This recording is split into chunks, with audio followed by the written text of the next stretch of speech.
द्वारका नगरी में सागर की लहरों के बीच मोती की तरह चमकती महलों की पंक्तियां थीं। चारों ओर सुख, ऐश्वर्य और आनंद का साम्राज्य था, किंतु समय की रेखा कभी स्थिर नहीं रहती। महाभारत युद्ध समाप्त हो चुका था। कौरवों का विनाश, पांडवों का राज्यारोहण और भीम, अर्जुन, नकुल, सहदेव के जीवन में एक गहरी थकान उतर चुकी थी। भगवान श्री कृष्ण ने पांडवों के धर्म स्थापन में जो भूमिका निभाई थी, उसका प्रभाव अब धीरे धीरे समाप्त हो रहा था, क्योंकि कलयुग की आहट पास आ रही थी। इसी समय द्वारका के भीतर एक अनजाना सा वातावरण बनने लगा। यादव वंश के वीर जो युद्ध भूमि में अजेय थे, आपसी मतभेद और मदिरा के प्रभाव में झगड़ने लगे। उनके हृदय में अहंकार और कटुता ने स्थान ले लिया। श्री कृष्ण जानते थे कि यह उनके वंश के अंत का संकेत है। यह दृश्य देख उनका हृदय भारी हो जाता, किंतु वे इसे समय का खेल मानकर मौन रहते। द्वारका में उनके सबसे प्रिय मित्र, परम सलाहकार और ज्ञान में अद्वितीय उद्धव भी रहते थे। उद्धव केवल मित्र नहीं थे, वे कृष्ण के लिए उस आत्मा की तरह थे जिससे वे अपने मन की सबसे गुप्त बात कह सकते थे। वे राजनीति, धर्म और भक्ति सभी में निपुण थे। जब भी श्री कृष्ण के सामने कोई जटिल परिस्थिति आती, वे उद्धव की ओर देखते और उद्धव उनकी दृष्टि को पढ़ लेते। एक दिन समुद्र की लहरें असामान्य रूप से उग्र थीं। आकाश में बादल घिर आए थे। श्री कृष्ण समुद्र के किनारे बैठकर ध्यान मग्न थे। उनके नेत्रों में गहरी उदासी थी। दूर से उद्धव ने उन्हें देखा और पास आकर प्रणाम किया। प्रभु, आप इतने मौन क्यों हैं? क्या कोई चिंता है? कृष्ण ने धीरे से कहा। उद्धव, समय पूरा हो चुका है। अब इस संसार में मेरी लीलाओं का अंत निकट है। यादव वंश का विनाश होना निश्चित है।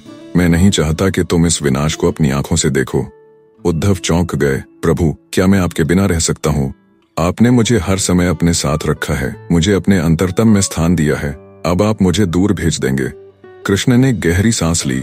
उद्धव, यह मेरा आदेश है, यह तुम्हारे हित में है। यहाँ जो होने वाला है वह देखने लायक नहीं होगा। मैं तुम्हें वह ज्ञान दूंगा जिसे सुनकर तुम इस संसार के पार जा सकोगे। तुम हिमालय की ओर जाओ, बदरिकाश्रम में तप करो और वहां से इस संसार के मोह से मुक्त हो जाओ। उद्धव का हृदय विदीर्ण हो गया। उनके लिए कृष्ण केवल भगवान नहीं, बल्कि आत्मीय मित्र थे। उन्होंने विनीत स्वर में कहा, प्रभु, मैं आपके साथ रहकर सब सह सकता हूँ, किंतु आपसे अलग होना नहीं। कृष्ण ने इस बार गंभीर स्वर में कहा, उद्धव, यह मोह है और मोह मुक्ति के मार्ग में सबसे बड़ा बाधक है। यदि तुम सच में मुझसे प्रेम करते हो तो मेरे वचन का पालन करो। उनका स्वर इतना दृढ़ था कि वह आदेश नहीं, मानो श्राप जैसा लगा। उद्धव ने अनुभव किया कि यह वही कठोरता है जो एक गुरु अपने शिष्य को तब देता है जब उसे आगे बढ़ाना हो।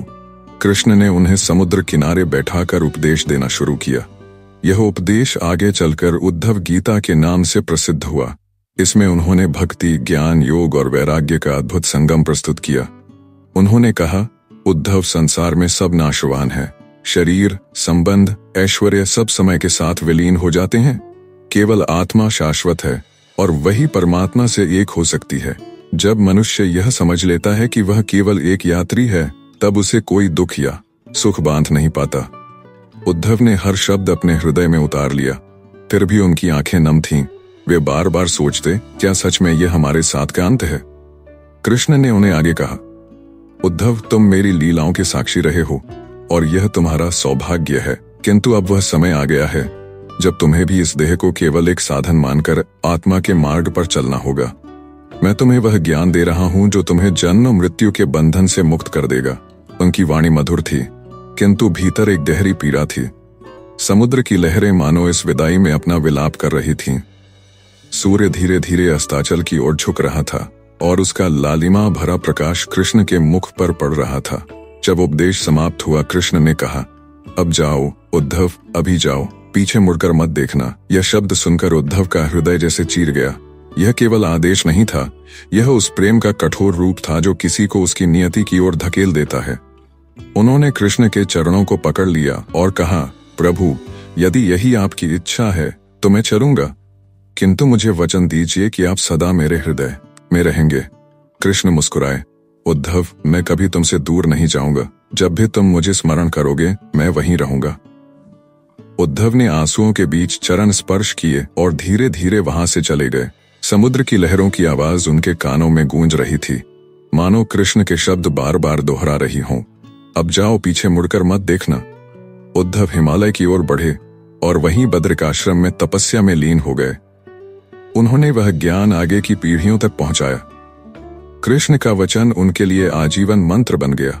उधर द्वारका में कुछ ही दिनों बाद यादव वंश का विनाश हुआ। श्री कृष्ण ने अपने अवतार का समापन किया और अपने धाम को लौट गए। किंतु उद्धव के लिए कृष्ण कभी गए ही नहीं। वे उनके भीतर जीवित रहे, हर श्वास के साथ।